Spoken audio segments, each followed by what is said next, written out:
Well, thank you all for joining me today for this webinar on how to get your website to work for you with actionable insights. So I hope that over the next 45 minutes, I'll be able to share a bunch of different insights that you can go back and utilize for your own websites as well. And hopefully those will help you get some results. Before we start, let me share a little bit about myself.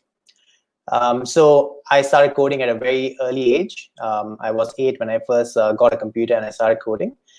So I was very fortunate in that I was exposed to computers and technology from a very young age.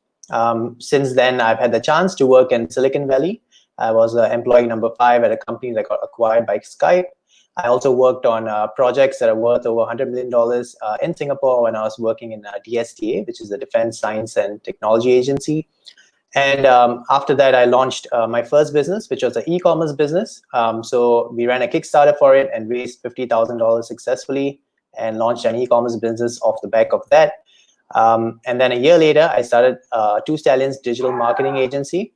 And this is a full-service digital marketing agency where we have managed to grow the team from just the 2 co-founders to over 30 people now across 4 countries.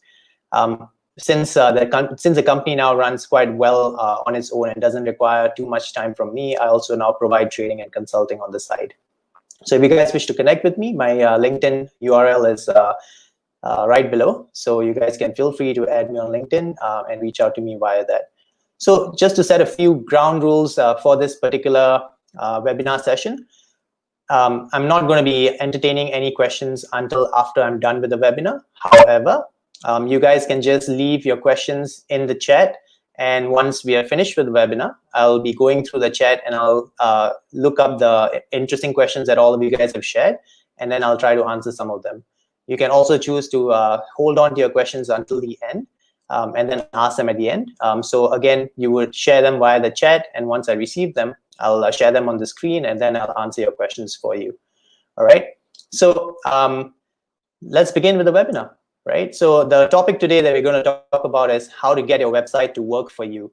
When I was first approached with this topic, I wasn't really sure whether it's a topic that many people would be interested in.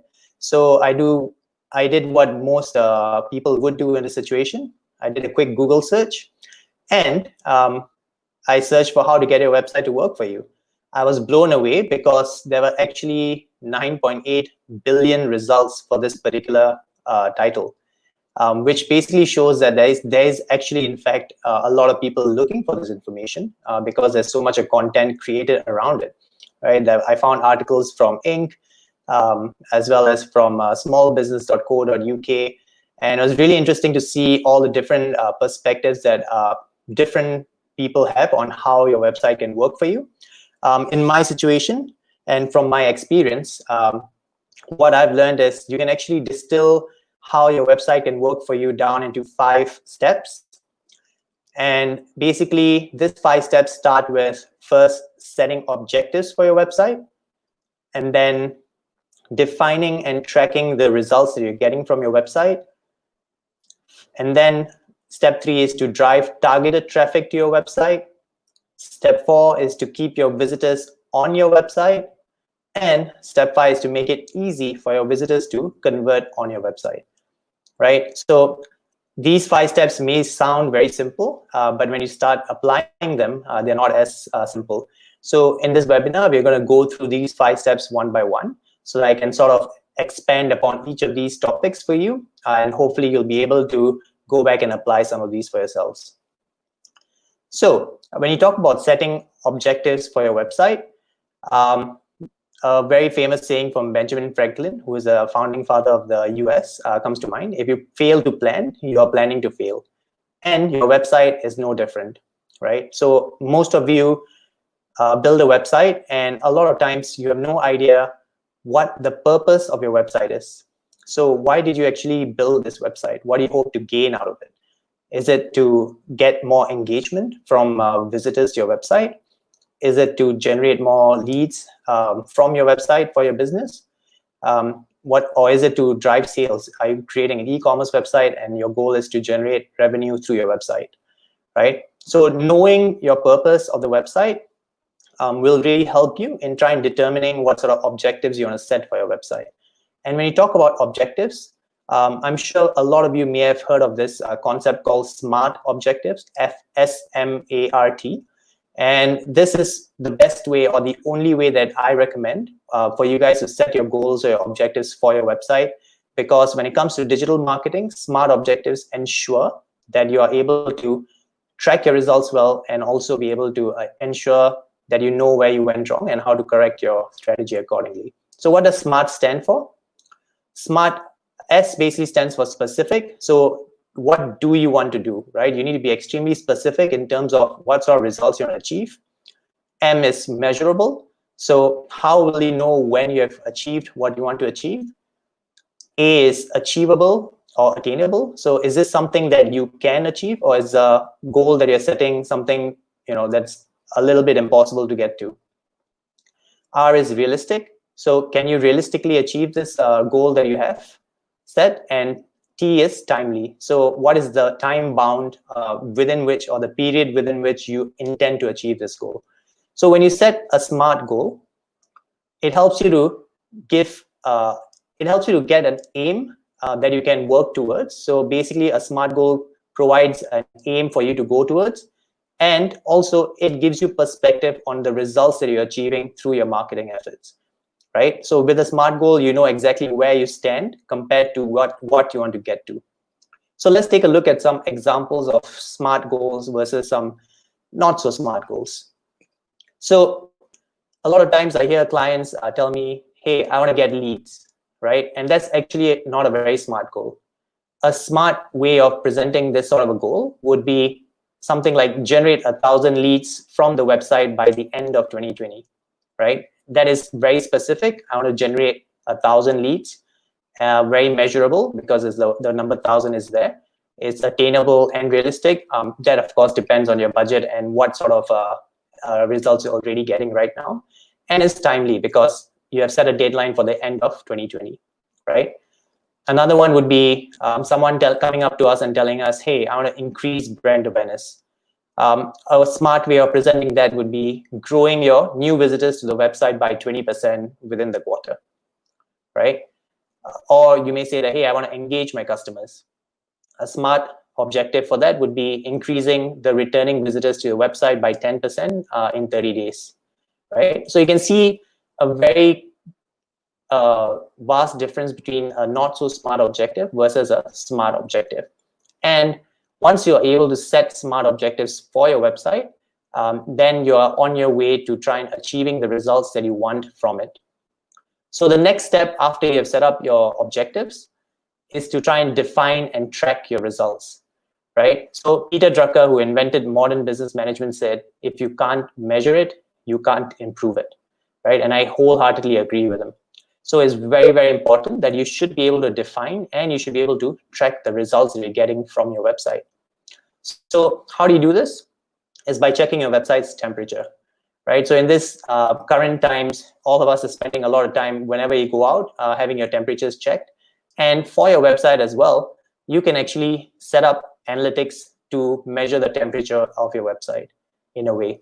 So if you guys don't already have Google Analytics, it is a free tool, right? And I don't get anything from GA for sharing this, but basically you should have an analytics tool installed on your website, and Google Analytics is free and the most common tool out there, and easy to utilize as well. So if you have one, that's great. If you don't have it, go and install it now. So this is the first actionable insight that I'm sharing with you all today, right? Set up analytics for your website so that you can measure your website's temperature. So if you already have Google Analytics, you guys might be asking, okay, that's great. I have GA installed on my website. So what, right? What am I supposed to measure? There's so many different points of data that I can see in my Google Analytics. What should I check, right? And also, like, how often should I be looking at my Google Analytics data, right? So when you talk about these two questions, let's answer them one by one. First of all, which metrics should you be checking on your Google Analytics data? So this over here is your customer journey, right? When you have a customer arrive on your website or interacting with your brand, they go through a different set of mindsets, from awareness to consideration to purchase. And at each stage, your website acts as a funnel to drive them towards a purchase. Of course, this is a simplified version. There's also advocacy after purchase for a more fuller customer journey, but this suffices for our example today, right? So you need to treat your website as a funnel, and you need to determine, okay, at awareness, what are the type of metrics that I can measure that will give me some sort of sense as to how well my funnel is doing at the awareness stage, right? And similarly for consideration and purchase. So maybe at the awareness stage, a very key metric that you might want to measure would be new users to your website. That means people who have never visited your website before, right? As well as the number of page views that you're getting on your website. So you may have some key pages on your website where you expect to make certain amounts of sales, or you expect to have people understand your business a little bit better. So you want to track the page views for those pages, right? So ideally, let's say you've created awareness-based content as well. You want to measure the page views for that. So if you write blog pieces where you are sharing information about your business, or you're sharing information about what your business does and how it can help others, then you want to track how many page views that particular piece of content is getting. At the consideration stage, maybe you want to look at how engaged are visitors on your website, right? So for example, you can also look at whether they're returning visitors, also look at average session duration. So every time someone visits your website, how long do they spend on your website, right? That's your session duration. Average time on page is specifically to a page. So if you have, again, a particular page on which you expect people to engage with your content, then you want to look at how much time is being spent on that specific page. And then at the purchase stage, you want visitors to be taking actions that you have defined as a success metric on your website. And these are goals that you can set up. And ideally, the metric you should be looking at is the goal conversions. So all of these data points or these metrics are available in your Google Analytics account for you, right? So you can, if you were to set up Google Analytics, or if you already have it, you can actually look at all of these data points straight away. And if you don't have goals set up, you would need to set those up before you can look at your goal conversions. But just by having these pieces of data correctly showing up in your analytics, it gives you some form of insight into the funnel of your website and how many people are potentially passing through it towards a purchase. So after you think about what metrics to check, you also want to think about how often should you be looking at data. So there's no real right answer over here, but sometimes it is a bit of an overkill if you're looking at it too often when you don't really need to be.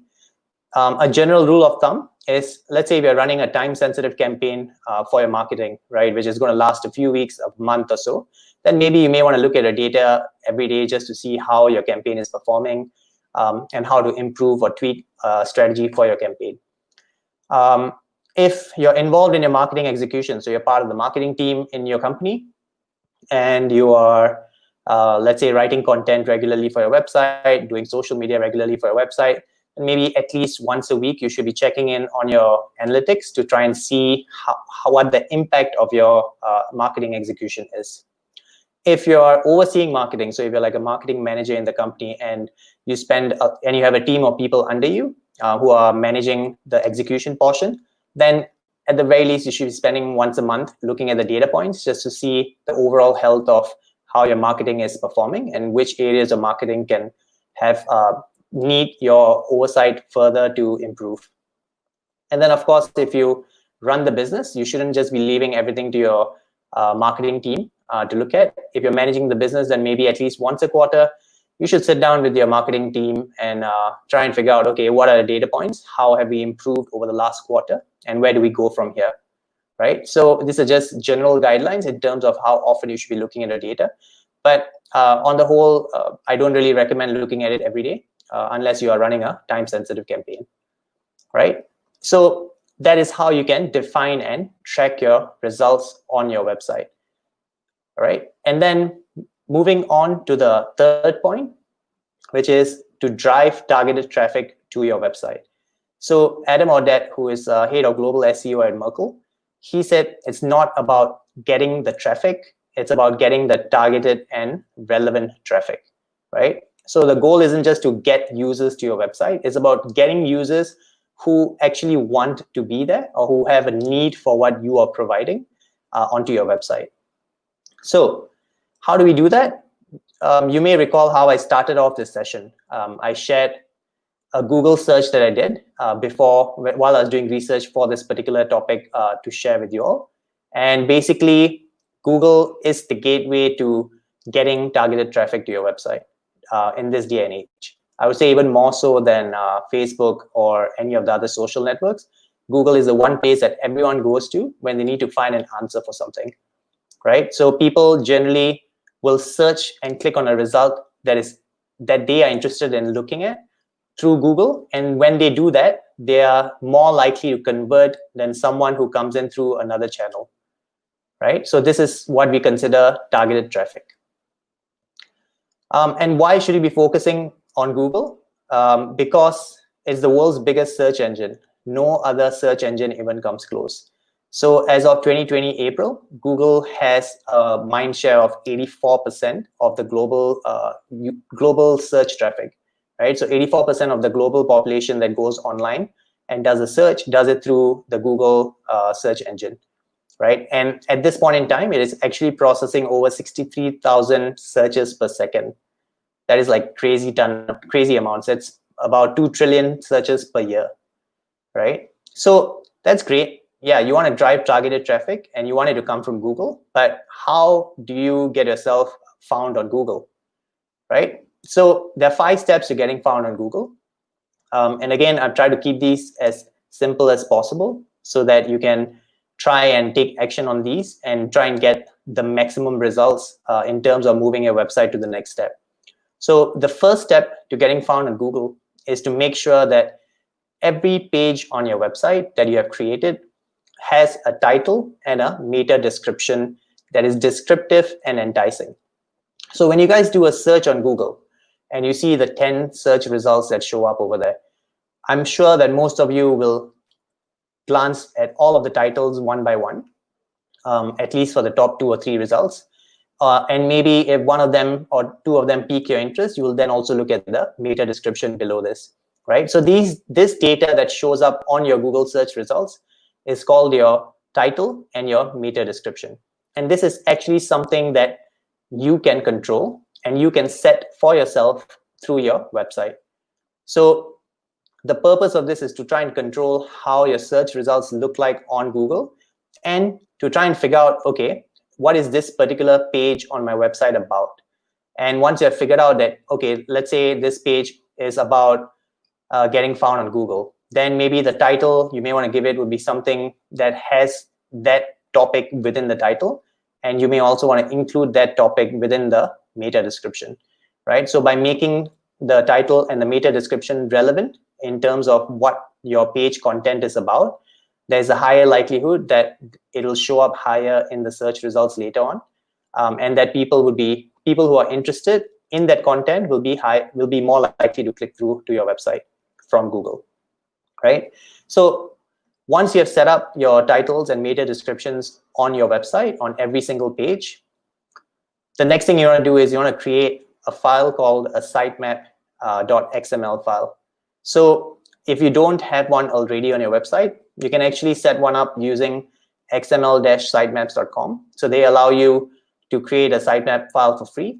And this sitemap file in this format is a very specific format that allows Google's crawlers or Google's spiders that crawl your website to understand every single page that you want them to crawl through, right? So basically, it allows Google to you are basically telling Google, hey, these are all the pages that are on my website. Please make sure that you index all of these on your search results, right? So creating a sitemap.xml file is extremely important to getting found on Google. And that should be your next step after you have set up your titles and your meta descriptions. After that, you want to set up a robots.txt file on your website as well. So again, if you use a site builder like Wix or Squarespace, or if you have a WordPress website, chances are the robots.txt file is already available to you. But again, this is something that you can customize for your own needs. So you can actually you can actually use the robots.txt file to let Google know that, hey, you should be indexing my website, or you shouldn't be indexing some of these pages on my website, right? So this file is the first thing that Google's crawler will look at when they land on your website. So those first 3 steps are basically things that you need to do on your website for your website. The next step is to basically alert Google that your website exists, right? And how do you do that?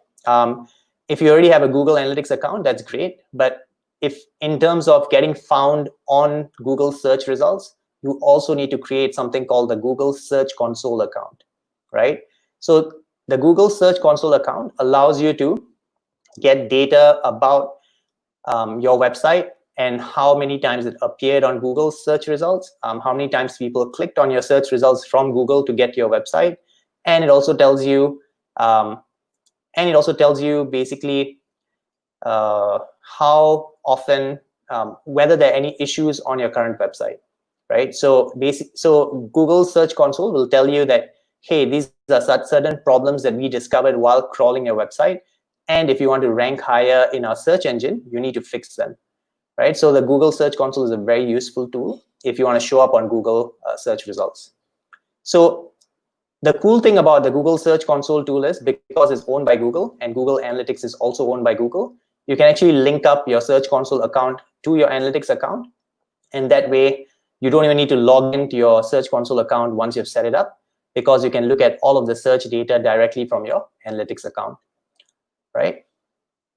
And then finally, once you have set up your Google Search Console account, you want to submit the sitemap that you created in step 2 to your Google Search Console. So once you submit your sitemap to Google Search Console, it will speed up how quickly Google will index your website. So Google, you're essentially informing Google that, hey, these are all the pages. You don't need to waste too much time trying to find pages on your own. Just crawl all of these pages that I'm sharing with you, right? So that actually helps you to show up on Google much sooner than you would show up otherwise if you don't set up your Search Console account. So I'm not sure whether this set of 5 steps were useful to you. If you did find them useful, just do leave me a comment in the chat saying that, yep, I found the 5 steps useful. I didn't know about step 5 or step 3 or step 2, etc. Right? So that way I know whether my audience is actually gaining any sort of insights from this at all.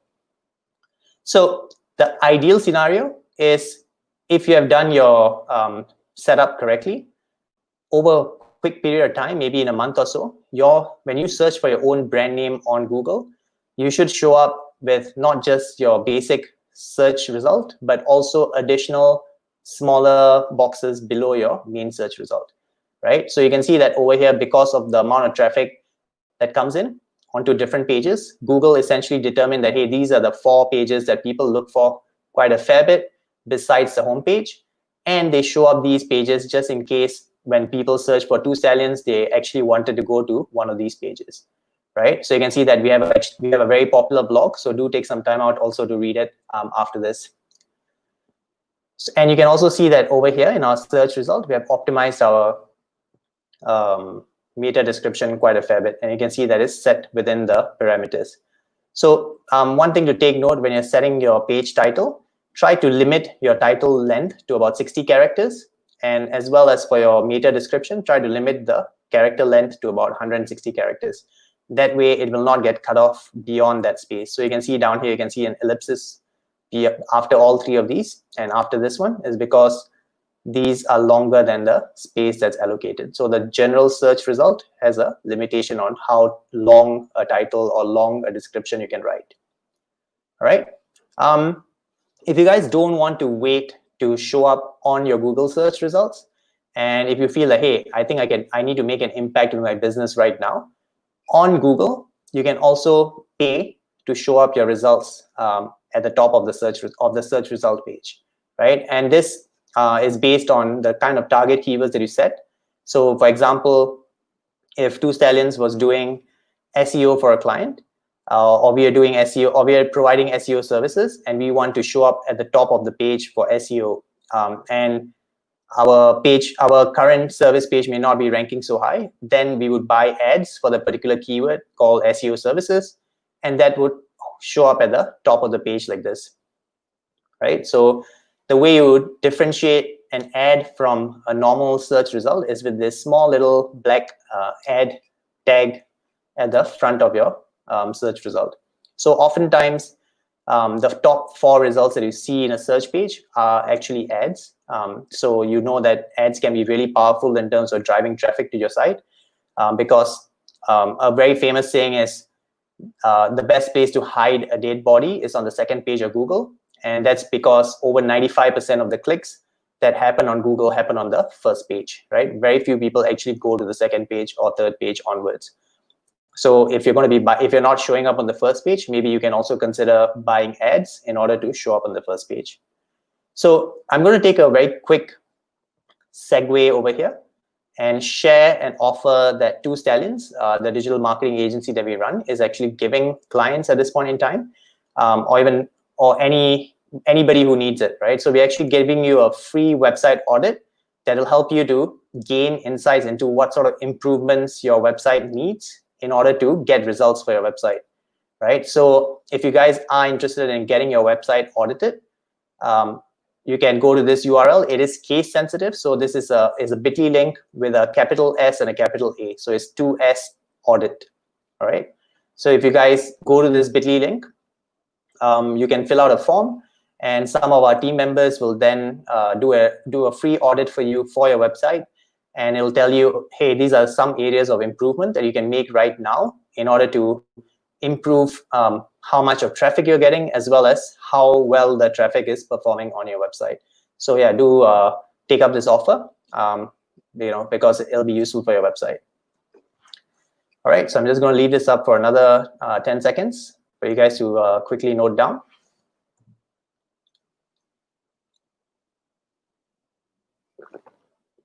All right, so those are the different ways that you can get found on Google and drive targeted traffic to your website. So let's say you don't have this problem of driving targeted traffic to your website. So what next?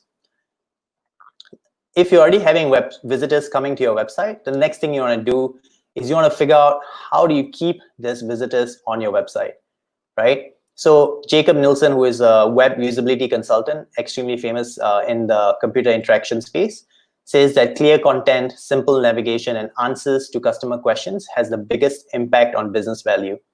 Advanced technology matters much less, right? So in a nutshell, your content is a lot more important than utilizing the latest gadgets or latest technology to create your website. So how do you keep visitors on your website?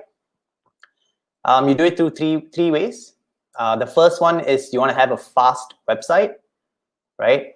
The second is to gain the trust of your visitors. And the third is to promote thought leadership, right? And these are the 3 different ways that you can actually keep visitors on your website for longer. And ideally, when a visitor is engaged on your website, there's a higher likelihood that they will convert and take the actions that you want them to take. So why is it important to have a fast website? Maybe you guys can think back to your own interactions when it comes to browsing the internet. I know that we live in an instant gratification age where if I visit a website and it's showing me a blank screen for more than 2 or 3 seconds, I'm very likely to just click on the back button and then go to the next search result page. And this is actually, in fact, quite true. So I just wanted to share a case study to make the point about having a fast website. So we had a startup client that was in business for 5 years. And before we did speed optimizations for their website, their homepage took 10.9 seconds to load. This was the size of the homepage, so it's about 4.6 MB in total. And this was the number of requests that a browser had to make to the server every time they wanted to load their homepage, right? So there were 114 different requests being made to the server. So we did the optimizations for them. And then 6 months later, we checked on the results again in terms of their page speed. So at this point, we did the optimizations, and then 6 months later, we checked results, and their page load times were still relatively low. So they did increase over the 6 months, but it was still decently fast. So their page load time was about half or less than half. It was half the time it took to load 6 months previously. The page size was also about half of what it was when they before the time they made the optimizations. And the number of requests that were being made to the server were also halved, right? So the impact of this on their business can be seen from their Google Analytics results, right? A bounce rate, which is how often someone leaves your website without interacting with it at all, which means that if I click on a link on Google, I land on your website, and then without doing anything, I click on the back button, or I leave your website, or I close the page. That is a bounce. So their bounce rate over the 6-month period, when you compare the 6 months prior to this and the 6 months from this point to here, actually improved by 80%. That is phenomenal, right? So their bounce rate dropped from 46% or approximately 47% to just about 9%, right? And this essentially shows you that, hey, if I have a fast website, there's a much higher likelihood that people will stick around on my website. The next result that was very prominent was their pages per session. This is basically looking at how much engagement they were having on their website. So previously, before the optimization, people were still relatively engaged. They used to surf about 3 pages on average before they would leave the website. But there was a 68% improvement where people actually visited about 5 pages on average before they left the website, right? And again, this extra 2 pages can make the difference between someone converting on your website or not converting on your website, right? So these 2 results speak for themselves in terms of why having a fast website is so important. So here are some more reasons for you to speed things up. I took a small segment out of an infographic on HubSpot where they shared certain statistics that were very pertinent. So basically, in terms of sales, 79% of customers report dissatisfaction with performance, who reported dissatisfaction with the performance of the website are less likely to buy from the same site again. So there's a high likelihood if your website is slow, you may end up losing sales in future, right? 47% of customers expect a web page to load in 2 seconds or less. I mean, that's a pretty high bar, but it's something that people have come to expect nowadays, and it's something that you as a website owner should be able to deliver, right? If your website makes $100,000 a day, a 1-second improvement in page speed brings about $7,000 daily. So maybe as a small scale retailer, it may not make a big difference, but let's say we're doing millions of dollars in revenue every year, then a slight improvement in your speed can have huge results on your bottom line, right? So speed affects your overall revenue. In terms of SEO, a 1-second delay in page load times means 11% loss of page views, which means this is how much it'll impact your searchability on Google and people showing, or your search results showing up on Google at a higher position, right? So these are some really, really pertinent metrics or pertinent results that people have found in terms of making the case for having a fast website. So if hopefully you guys are on board with me in terms of needing a fast website and agree that you need one. So then the question is, how can you speed up your website, right? So you want to kick things off first by just running a basic site speed test. You can use tools like GTmetrix, which is what was used for the case study earlier. So we just used the basic GTmetrix tool to take those screenshots. Or you can also use the Page Speed Insights tool that Google provides, again, for free. And if you have set up Google Analytics, within your Google Analytics as well, you can see the page speed insight results in one of the reports under the behavior section, right? So this is something that you can go about doing first off, just to see where your website currently stands in terms of its speed and performance, right? So once you run this test, the other thing that these tests will also give you is certain indications as to what you can improve on your website. So straight away, it might give you information like, oh, you have a bunch of different images that can be smaller in size, or you're not leveraging things like browser caching, right? So straight away, you'll have certain things that you can improve for yourself. So one of the best ways that we have found, and that people, or very few people, tend to utilize is the use of smaller image sizes. You wouldn't believe that the number of times we have clients who, when we hand the website over to them, come back to us 2 months later saying that, hey, my website is loading really slowly. And when we go and check their website, they might actually have started uploading images that are 4 MB or 5 MB in size. And I don't blame them because, as an end user, they may not be aware of the fact that, hey, a larger image size is going to slow my website down. But basically, a lot of clients that we work with now, where we use WordPress, we also help them to ensure that any image that they upload gets immediately compressed so that they don't have to worry about compressing the images themselves, right? So a very small thing that you can do is just use a tool like compressjpeg.com to take an image and reduce it by 90% or even more, right? And the best part is you will not see a difference in the quality of the image. As far as your naked eye is concerned, the 4 MB image will look almost similar to the 400 KB sized image, but the impact that it'll have on your page speed is immense, right? So this is something that you guys should all do straight away. Go and check the image sizes on your website and then try to compress them as much as possible. So another thing that you can also do is enable something called gzip compression on your website. So this is something that's on the server side. So maybe it might be a bit more difficult for you to do. If you have a technical team, you can just ask them whether gzip compression is enabled. Again, you can look at this URL to see what gzip compression is about. And basically the impact this has is before your server responds with your website, when someone visits it, it compresses your entire website into a smaller size so that it downloads faster for the end user, right? So this is a useful thing to do to speed up your website. And the last thing you want to do is you want to leverage something called caching, right? So caching basically allows your static website content to be stored with your end user on their browser. So what this means is the next time a visitor comes back to your website, they will not need to download that piece of content again.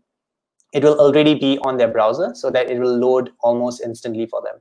So it'll load a lot faster for them, right? So you can also leverage browser caching in order to speed up your website. All right, so these are just a few simple tips to speed up your website.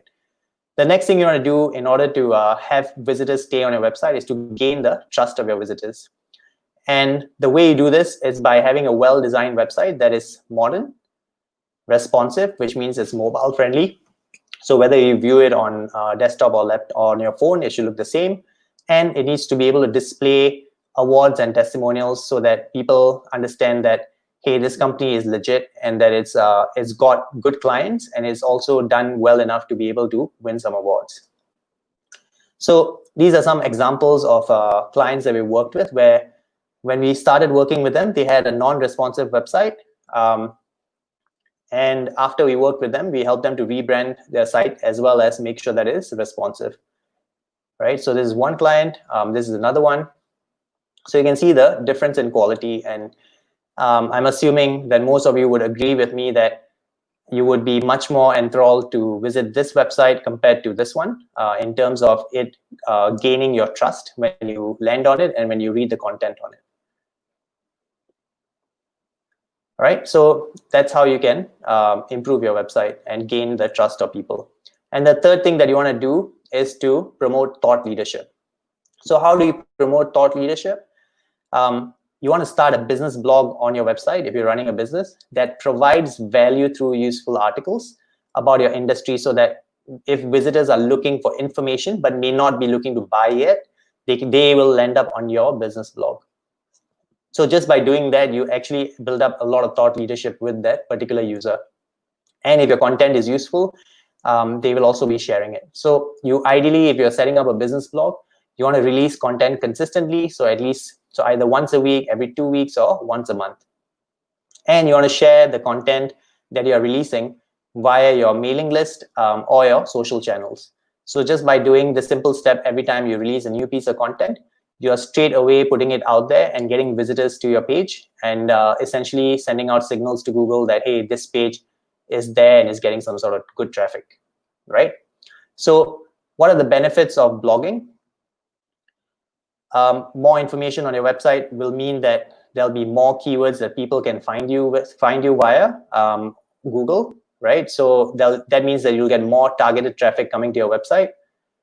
It also means that if there's interesting content to read, people are going to stay longer on your website. They may go from one article to another article, and then maybe from there they may decide, hey, let me see what this business is selling, and then from there they may convert into a user, into a customer.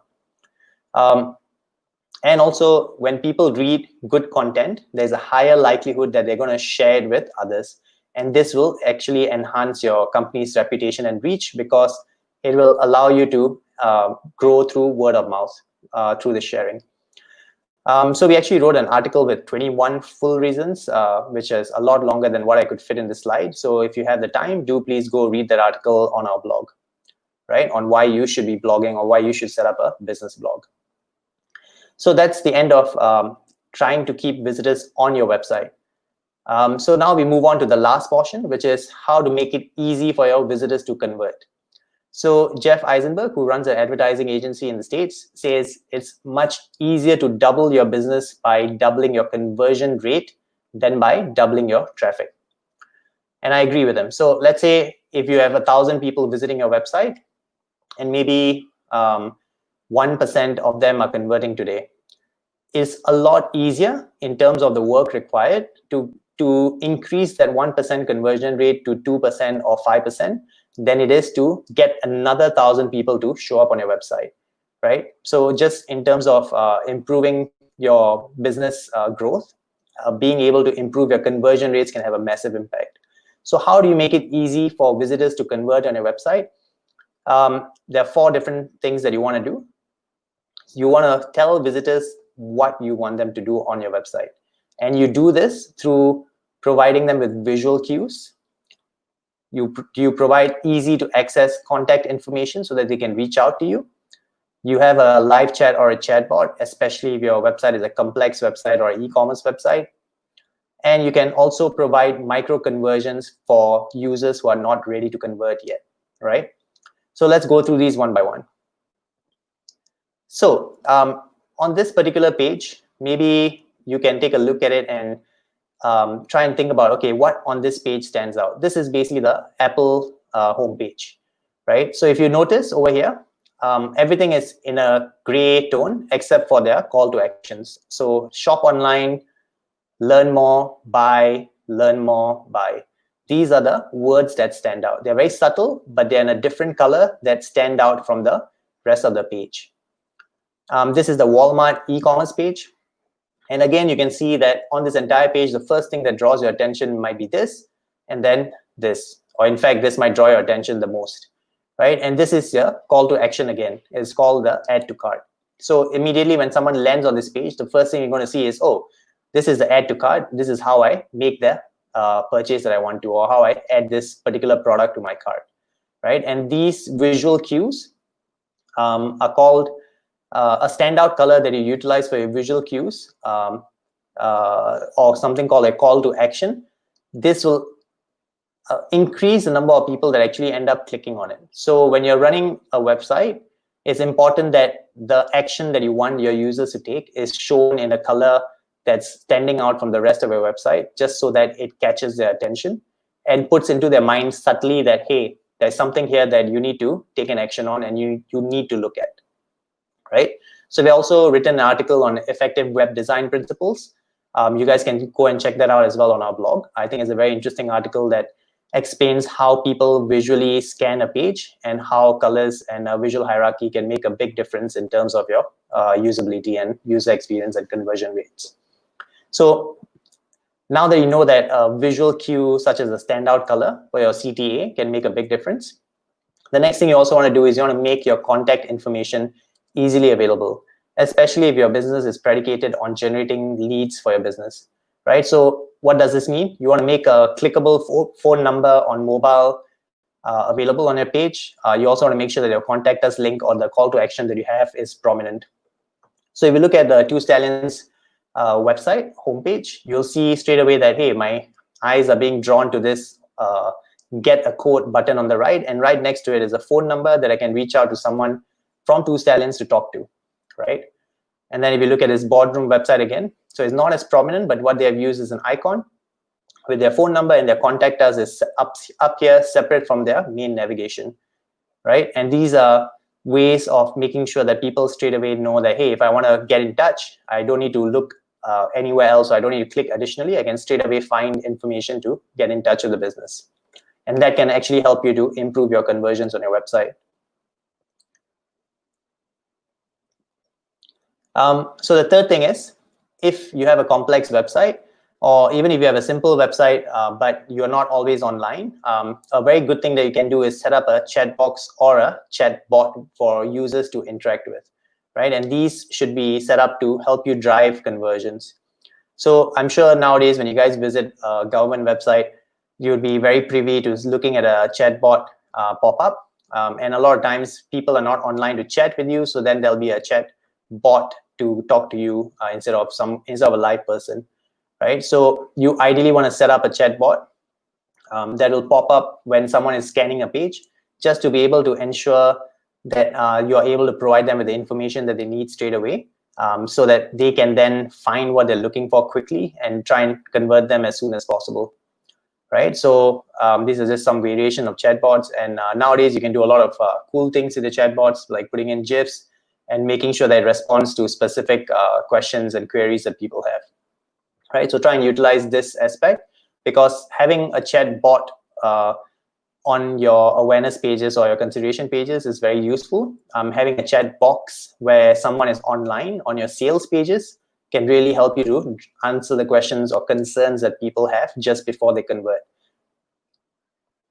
And then the last point is providing micro conversions. So a lot of you may have a website that you want to use to generate leads for your business, or you want to use to generate sales for your business, but not everyone visits your website with the intention to straight away buy from you, or to straight away reach out to you to figure out what business they can give you, right? So in this situation, you also want to ensure that you have a micro conversion on your website. So for example, you can have a box that allows people to leave their name and their email address in exchange for articles that are being provided by your site, so like a newsletter subscription. Or you can also have a box that allows a form that allows them to get a free website analysis without any need for them to also sign up for your services, right? So micro conversion is can be as simple as a newsletter sign up, a pop-up that offers a discount, or a download that is provided in exchange for basic information. So if you guys want to look at micro conversions, a really good site to look at how this works and how they progress you through their conversion funnel is HubSpot. They do a great job of first giving you a download or a white paper in exchange just for your name and email address. And then every time you revisit their website, they will ask you for more and more information while continuing to provide you with a ton of value. And once you've filled in enough information, that's when they'll decide that, hey, this person fits into our customer persona, and this is someone that may be interested in our service and products. Let's call them, right? And that's actually the way inbound marketing is done. So by having a micro conversion, it helps you to capture an audience that isn't ready to convert, but they like your brand, and they have given you some information and permission to reach out to them regularly, which you should take advantage of. And over a period of time, there's a higher likelihood that when they need your services, they will come to you. All right. So with that, I come to the end of my session. So in summary, we covered the 5 ways that you can get your website to work for you, which is by setting smart objectives for your website, defining and tracking results through analytics and making sure that you know what metrics to look at, driving targeted traffic to your website by ensuring that you are found on Google or that you are running ads on Google, keeping visitors on your website by making sure that your website is fast and that it's promoting thought leadership or creating content regularly, and then finally making it easy for your visitors to convert by ensuring that your calls to action stand out, you have contact information available easily, and that you are able to provide micro conversions so that you can convert them later, if not today. So that brings me to the end of my presentation.